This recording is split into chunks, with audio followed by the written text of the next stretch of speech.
Thank you very much viewers and subscribers for watching my videos, and I once again request you to please keep it up. Today I want to talk about celebrities, what they are, what they should be, and how they deal with the name and fame.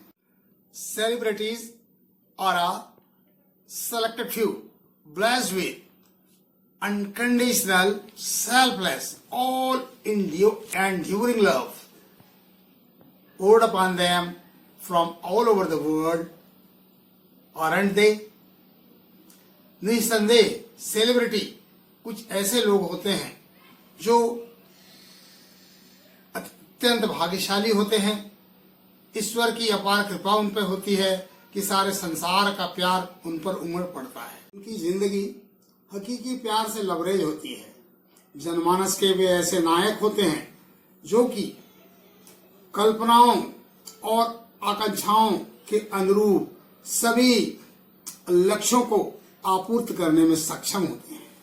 उन ऊंचाइयों को छू सकने में वो सक्षम होते हैं और वे रोमांस और साहसिक कार्यों के अनुपम प्रतीक होते हैं। वो हर साध्य को साधने में सबसे बड़े हीरोइक डीड्स के साथ सामने आते हैं। ये एक समय ऐसा आता है कि वो खुद साध्य बन जाते हैं और हर कोई अपने हीरो के अनुरूप ही बन जाना चाहता है, उसके जीवन का लक्ष्य बन जाता है। ऐसे होते हैं ये सेलिब्रिटीज। सेलिब्रिटी सबके होते हैं, सबके लिए होते हैं, सबका प्यार उनको एक समान मिलता है और उन्हें भी अपने जीवन में मिले हुए इस नेम और फेम की रक्षा बहुत ही सावधानी पूर्वक और सभी लोगों के इमोशंस का ध्यान रखते हुए करना चाहिए। उनके किसी भी हरकत या किसी भी स्टेटमेंट से कभी किसी का दिल कभी हर्ट नहीं होना चाहिए, ऐसा मैं मानता हूँ। इसी कड़ी में मुझे मेरे स्कूल डेज का वो जमाना याद आता है कि हमारे जमाने में दो ग्रेटेस्ट सेलिब्रिटीज हुए हैं जिसके लिए my words fail me. I don't find any adjective to attach against their names. Simply, they were colossal celebrities. Out of them, one was Mr. Cassius Clay, Muhammad Ali, one of the greatest boxers of all time, जिनका बड़बोलापन, जिनकी हरकतें, जिनके statement, बड़े बड़े personalities, statesman, बड़े से बड़े rank holders और शासकों को हमेशा पसंद आते थे और वो सुनना और पढ़ना पसंद करते थे। ऐसे थे मोहम्मद अली साहब। और उनका माइंड सेट कैसा था, उनका फ्रेम ऑफ माइंड, उनकी सोच कैसी थी, वो घटना उनकी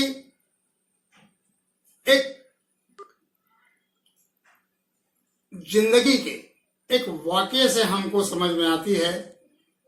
उस दौरान जब वो फेम के चरम सीमा में थे तो वियतनाम, नॉर्थ वियतनाम और साउथ वियतनाम के बीच युद्ध चल रहा था। आपने गौर किया होगा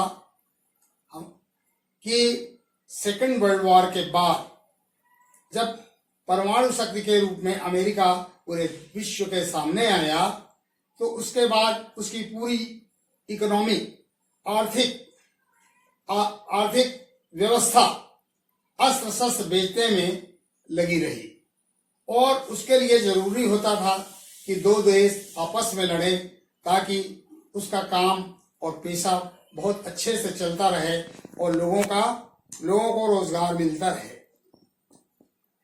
सेकेंड वर्ल्ड वॉर के बाद 10 साल तक यह युद्ध उत्तरी और दक्षिणी वियतनाम में चला। वह खत्म होने के बाद 10 साल युद्ध उत्तरी कोरिया और दक्षिणी कोरिया में चला। वो 10 साल खत्म होने के बाद 10 साल ईरान और इराक में चला। 30 साल व्यतीत हो जाने के बाद जब कोई और लड़ने वाले देश नहीं मिले तो अमेरिका खुद इन्वॉल्व हो गया और मिडिल ईस्ट में खुद इन्वॉल्व हो गया वो और उसके बाद अंत में उसको अफगानिस्तान जाना पड़ा। आज 30 सालों से वह युद्ध सन 90 से के दशक से वह कर रहा है और अंत में अफगानिस्तान में जाके वह पस्त हो गया है। और इस दौरान उसका उद्देश्य क्या रहा है? सिर्फ उसका एक ही प्रयोजन रहा है कि मेरा जो भंडार है शस्त्रों का वह ठीक से बिकता रहे। अंतर्राष्ट्रीय जगत उस चीज को समझे या ना समझे, मुझे तो ऐसा ही लगता है। तो उस पीरियड की वो बात है कि आप सब जानते हैं अमेरिका में मिलिट्री ट्रेनिंग जो है कंपलसरी है, 5 साल की ट्रेनिंग होती है वहां पे, और युद्ध के समय में हर किसी को लड़ने के लिए जाना पड़ता है। तो वो आदेश मोहम्मद अली कैशियस क्ले के लिए भी आया था। तो उन्होंने साफ जवाब दे दिया था कि वियतनाम में भी मेरे चाहने वाले लोग रहते हैं, मेरे फैन लोग रहते हैं, मैं उनको जाके मैं क्यों मारूंगा। और उन्होंने साफ इनकार कर दिया था। इस नॉन कंप्लायंस के कारण उनको जेल हो गई थी और उन्होंने 5 साल जेल में बिताया था। और जेल में ही उनको चैलेंज किया गया था, जो वर्ल्ड हैवीवेट बॉक्सिंग चैंपियन थे वो, और वहां से निकलने के बाद वह कमजोर हो गए थे थोड़ा सा, और बहुत कुछ अपने हुनर को थोड़ा उनमें उसमें कमी आ गई थी। उनको लड़ना पड़ा था, तो 2 बार उनको हार का भी सामना करना पड़ा, लेकिन उनका डिटर्मिनेशन, उनका जुनून, उनका करेज, उनमें कि उन्होंने उन्हीं दोनों बॉक्सरों को, जो फ्रेजियर और केन नॉर्टन को हरा के अपने खिताब को फिर से पा लिया था। और ऐसे ही मुझे दूसरे सेलिब्रिटी याद आते हैं जिसका नाम ये दुनिया जरूर जानती होगी, क्योंकि वो इस पृथ्वी का ही खेल है। फुटबॉल पूरी दुनिया में खेली जाती है और 70 और 60 के दशक में पेले को कौन नहीं जानता, one of the greatest footballers of all time. और जो 70s में world cup football final match देखे होंगे,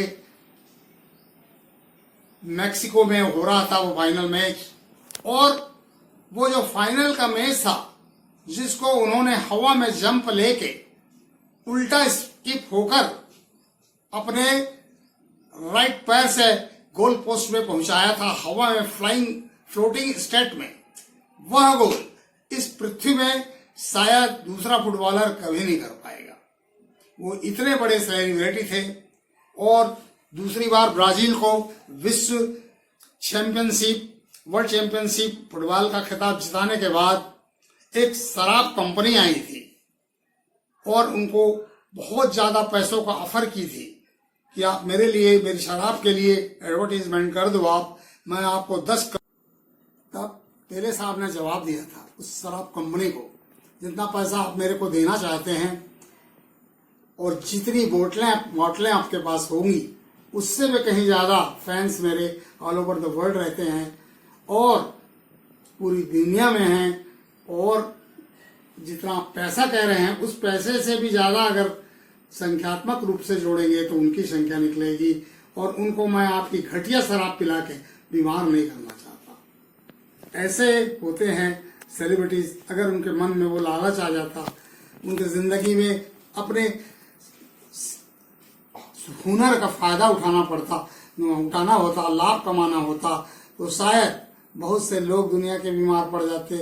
लेकिन उन्होंने भला अपने फैंस का चाहा।